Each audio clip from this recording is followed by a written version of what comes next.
Good morning, class. Good morning, teacher. I am your teacher, Hazel, and welcome to our English class. And now, please read our classroom rules. Lesson to the teacher. Sit nicely your chair. Raise your hand to talk. Be kind to your classmates. Be active in the classroom. Do your best work.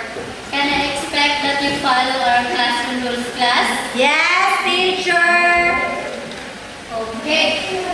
For that, who remember our topic class meeting? Teacher Rika, our topic class meeting is Noun. very good. What is now? Teacher. Yes. Noun is the name of person, things, animals, events, and etc. Very good. You remember our topic class meeting. And now, I prepared an activity. Do you want an activity class? Yes, teacher. This activity called Guess or Steal. In this game, I will group the class into two groups. This will be the group 1 and the group 2. Each group will be given a word, guess and steal to raise. I will read a sentence and a question. They will raise the word guess if you want to answer, and if it is wrong, the other group will raise the word steal if you want to answer and double the score. Did you get it, class? Yes, teacher. Okay, read the word guess, steal.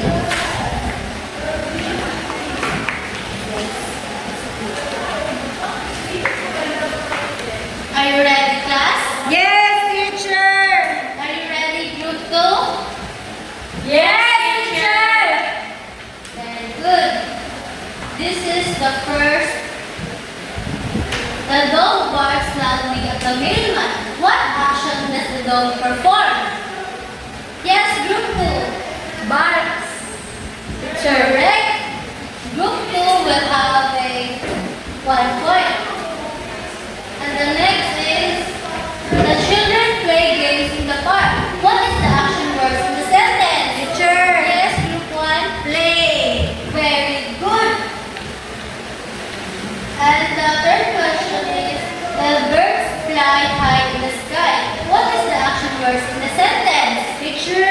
Yes, group 1. Fly. Very good, group 1.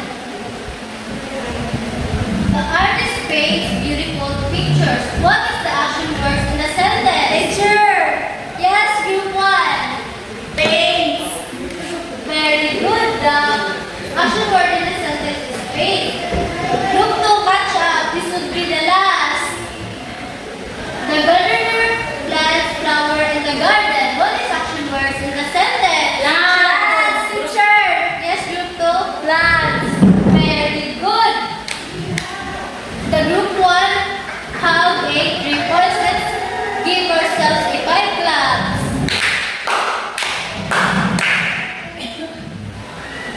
So, how did you find the activity? Fun, teacher. Yes, Mayflower? It's fun, teacher.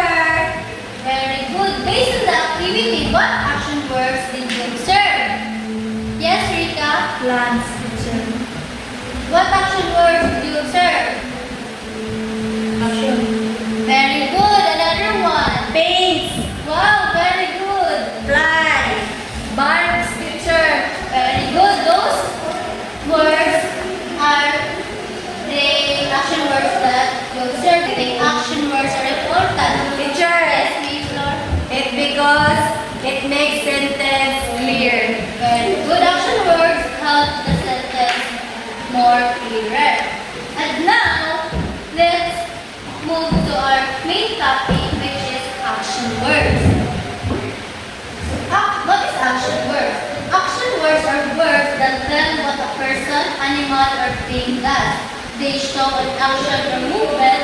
These words are called, or also called also called verbs. So, action words help us understand what something or someone is doing in the sentence. Example of action words include run, jump, eat, play, sing, write, clap, sleep, and etc. When we read or make sentence, action verbs help us understand what is happening. They make sentence clearer and more interesting because it shows the action being done. Example in sentence, the boy runs fast. What is the boy doing? Runs. Very good. The dog barks loudly. What is the dog doing? Barks. Very good, class. The dog barks. And the last one is Anna writes a letter. What is Anna doing? Writes. Very good. I hope you understand our topic today. And that could be all, class. I hope you learned something. Good night.